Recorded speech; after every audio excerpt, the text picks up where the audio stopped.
Abū Jaʿfar Abdullāh al-Ma'mūn ibn Harūn was an Abbasid caliph who reigned from 813 until his death in 833. He succeeded his brother al-Amin, who was killed during the siege of Baghdad. Birth: Al-Mamun was born in Baghdad on 15 September 786 CE to the Abbasid caliph Harūn al-Rashid and a Persian slave woman called Marihi. Abbasid civil war. In 802 Harūn al-Rashid, father of al-Mamun and al-Amin, ordered that al-Amin succeed him, and al-Mamun serve as governor of Khorasan and as caliph after the death of al-Amin. In the last days of Harūn's life his health was declining and saw in a dream Musa ibn Jaafar sitting in a chamber praying and crying, which made Harūn remember how hard he had struggled to establish his own caliphate. He knew the personalities of both his sons and decided that for the good of the Abbasid dynasty, al-Mamun should be caliph after his death,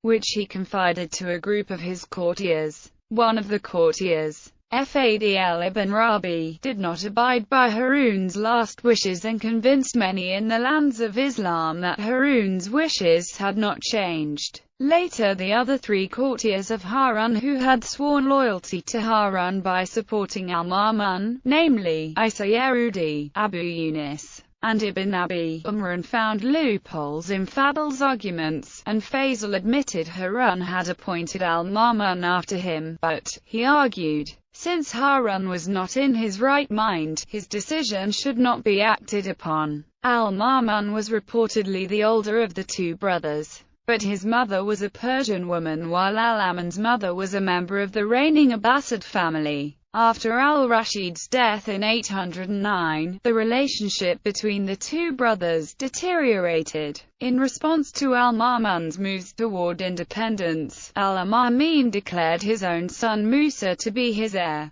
This violation of al-Rashid's testament led to a succession struggle. Al-Amin assembled a massive army at Baghdad with Isa ibn Mamun at its head in 811 and invaded Khorasan. But al-Mamun's general Tahir ibn al-Husayn destroyed the army and invaded Iraq, laying siege to Baghdad in 812. In 813 Baghdad fell, al-Amin was beheaded, and al-Mamun became the undisputed caliph. Internal strife. There were disturbances in Iraq during the first several years of al-Mamun's reign, while the caliph was in Merv. On 13 November 815, Muhammad ibn Ja'far al-Sadiq claimed the caliphate for himself in Mecca. He was defeated and he quickly abdicated, asserting that he had only become caliph on news that al-Mamun had died. Lawlessness in Baghdad led to the formation of neighborhood watches. In AH 201 al-Mamun forced Imam Reza to move from Medina to Merv. Imam Reza, the eighth descendant of Muhammad, was named his heir. This was not easily accepted by the Abbasid leaders but was widely seen as a political move by al-Mamun since he was fearful of the widespread sympathy towards the Ahl al-Bayt.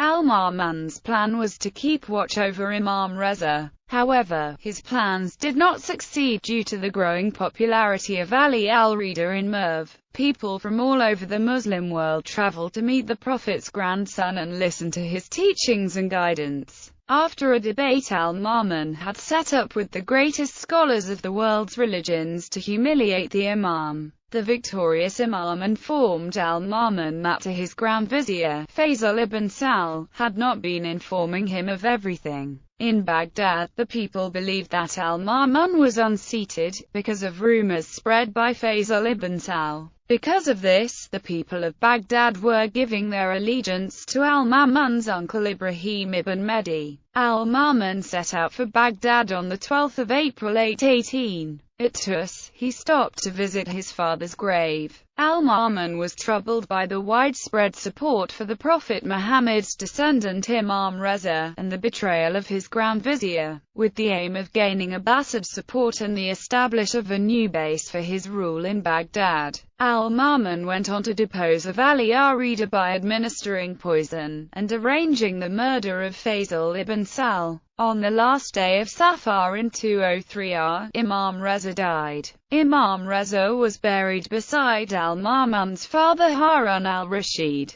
Following the death of Imam Reza, a great revolt took place in Khorasan, Persia. Al-Ma'mūn tried to show himself innocent of the crime, but for all he did, he could not get to himself acquitted and prove his innocence. After arrival in Baghdad, Muhammad ibn Ja'far al-Tabari states that Al-Ma'mūn entered Baghdad on the 11th of August 819. He wore green and had others do so. Informed that compliance with this command was despite popular opposition to the color, on the 18th of August he reverted to traditional Abbasid black. While Baghdad became peaceful, there were disturbances elsewhere. In AH 210 Abdullah ibn Tahir al-Khurasani secured Egypt for Al-Ma'mūn, freeing Alexandria from Andalusians and quelling unrest. The Andalusians moved to Crete, where al-Tabari records their descendants were still living in his day. Abdullah returned to Baghdad in 211 Hijri, or bringing defeated rebels with him. Also, in 210 H. 825–6 CE, there was an uprising in Qum sparked by complaints about taxes. After it was quashed, the tax assessment was set significantly higher. In 212 Hijri, or 827–828 CE, there was an uprising in Yemen. In 214 Abu al-Razi, who had captured one Yemeni rebel, was killed by another. Egypt continued to be unquiet. Sind was rebellious.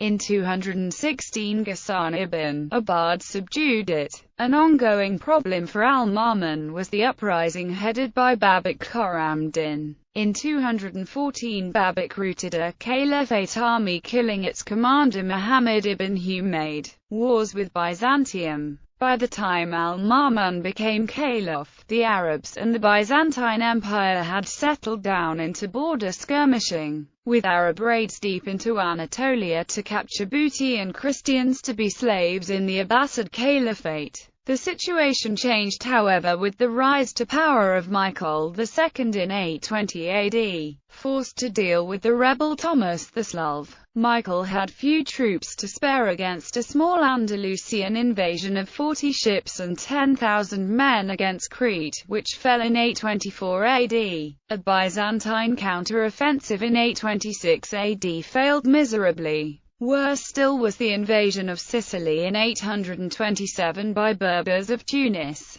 Even so, Byzantine resistance in Sicily was fierce and not without success, whilst the Arabs became quickly plagued by internal squabbles. That year, the Arabs were expelled from Sicily, but they were to return. In 829, Michael II died and was succeeded by his son Theophilos.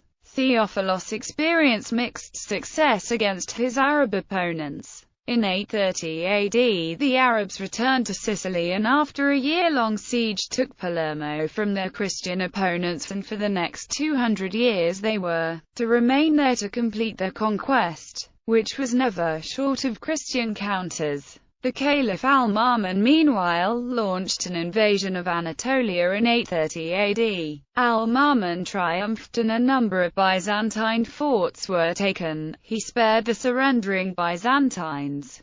Theophilos did not relent and in 831 captured Tarsus from the Muslims. The next year, learning Byzantines had killed some 1,600 people, Al-Ma'mūn returned. This time some 30 forts fell to the Caliphate forces, with 2 Byzantine defeats in Cappadocia. Theophilos wrote to Al-Ma'mūn. The Caliph replied that he carefully considered the Byzantine ruler's letter, noticed it blended suggestions of peace and trade with threats of war, and offered Theophilos the options of acknowledging divine unity, paying tax, or fighting. Al-Ma'mūn made preparations for a major campaign and died on the way while leading an expedition in Sardis. Al-Ma'mūn's relations with Byzantines are marked by his efforts in the translation of Greek philosophy and science. Al-Ma'mūn gathered scholars of many religions at Baghdad, whom he treated magnificently and with tolerance. He sent an emissary to the Byzantine Empire to collect the most famous manuscripts there, and had them translated into Arabic. As part of his peace treaty with the Byzantine Emperor, Al-Ma'mūn was to receive a number of Greek manuscripts annually, one of these being Ptolemy's astronomical work, the Almagest. Al-Ma'mūn's reign. Al-Ma'mūn conducted, in the plains of Mesopotamia, 2 astronomical operations intended to determine the value of a terrestrial degree.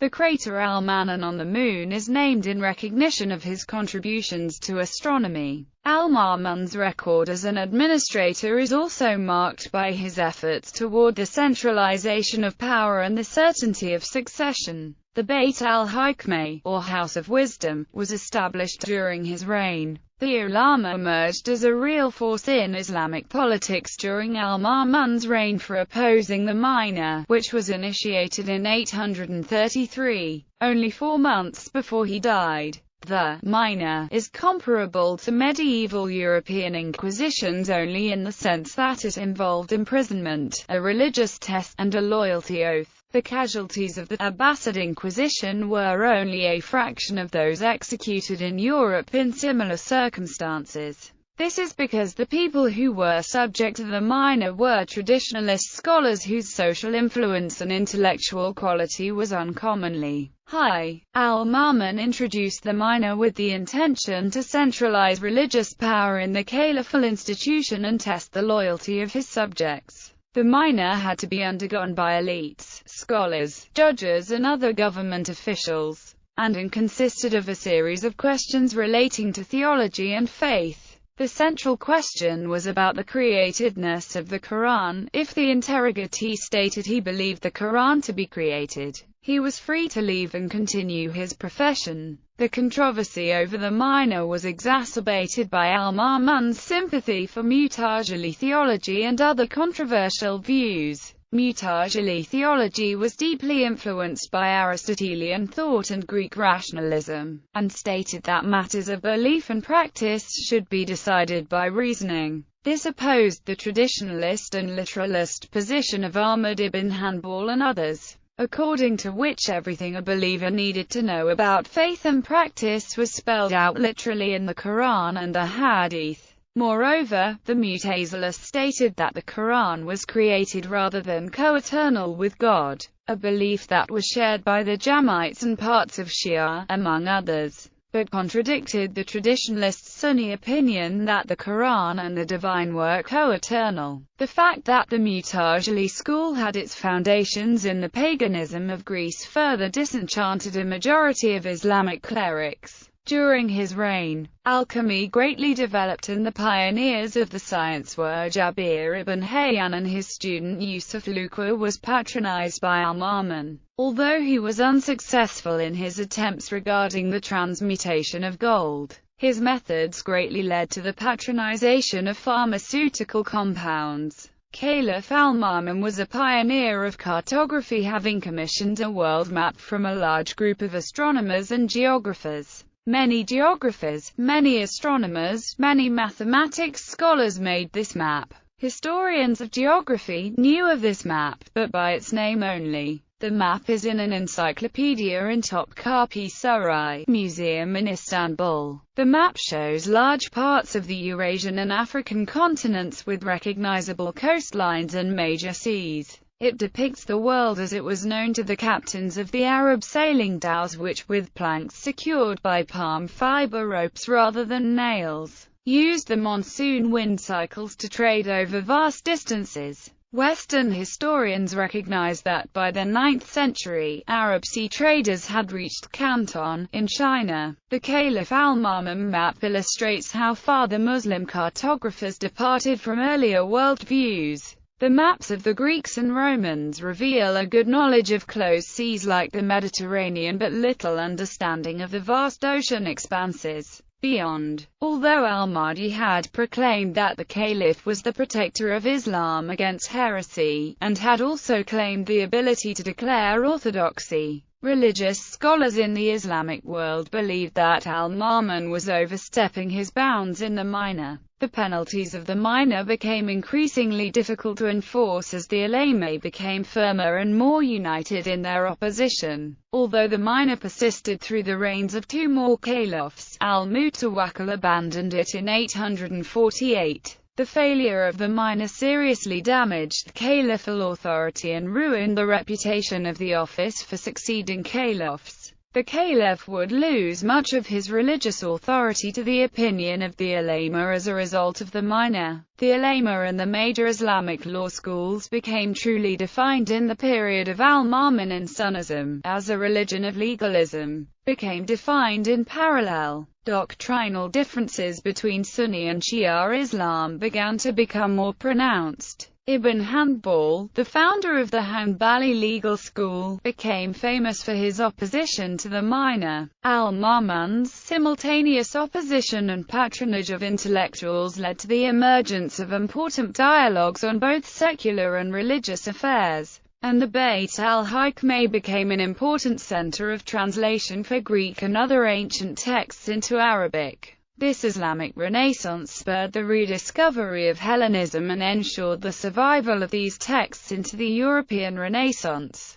Al-Ma'mun had been named governor of Khorasan by Harūn, and after his ascension to power, the caliph named Tahir as governor for his military services in order to assure his loyalty. It was a move that al-Ma'mun soon regretted, as Tahir and his family became entrenched in Iranian politics and became increasingly powerful in the state. Contrary to al-Ma'mun's desire to centralize and strengthen caliphal power, the rising power of the Tahirid dynasty became a threat as al-Ma'mun's own policies alienated them and his other opponents. The Shakiriya were military units from Central Asia and North Africa, hired, complete with their commanders, to serve under the caliph. Al-Ma'mun also attempted to divorce his wife during his reign, who had not borne him any children. His wife hired a Syrian judge of her own before al-Ma'mun was able to select one himself. The judge, who sympathized with the caliph's wife, refused the divorce.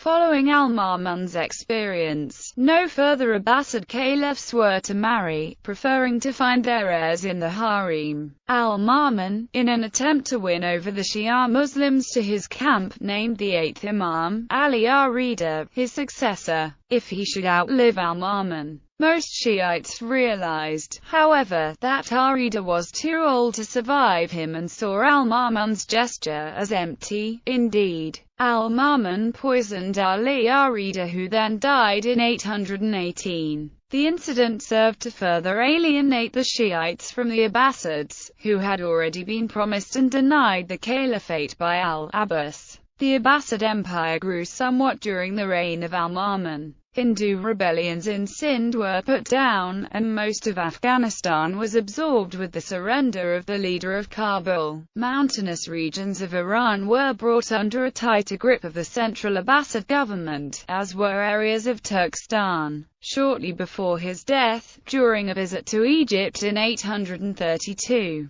the caliph ordered the breaching of the Great Pyramid of Giza looking for knowledge and treasure. He entered the pyramid by tunneling into the Great Pyramid near where tradition located the original entrance. Personal characteristics. Al-Tabari describes al-Ma'mun as of average height, light complexion, handsome and having a long beard losing its dark color as he aged. He relates anecdotes concerning the caliph's ability to speak concisely and eloquently without preparation, his generosity, his respect for Mohammedan religion, his sense of moderation, justice and his love of poetry. Death. Al-Tabari recounts how al-Ma'mun was sitting on the river bank telling those with him how splendid the water was. He asked what would go best with this water and was told a specific kind of fresh dates. Noticing supplies arriving, he asked someone to check whether such dates were included. As they were, he invited those with him to enjoy the water with these dates. All who did this fell ill. Others recovered, but al-Ma'mun died. He encouraged his successor to continue his policies and not burden the people with more than they could bear. This was on the 9th of August 833. Al-Ma'mūn died near Tarsus. The city's a major mosque, contains a tomb reported to be his. He was succeeded not by his son, al-Abbasid ibn al-Ma'mūn, but by his half-brother, al-Mutawzim.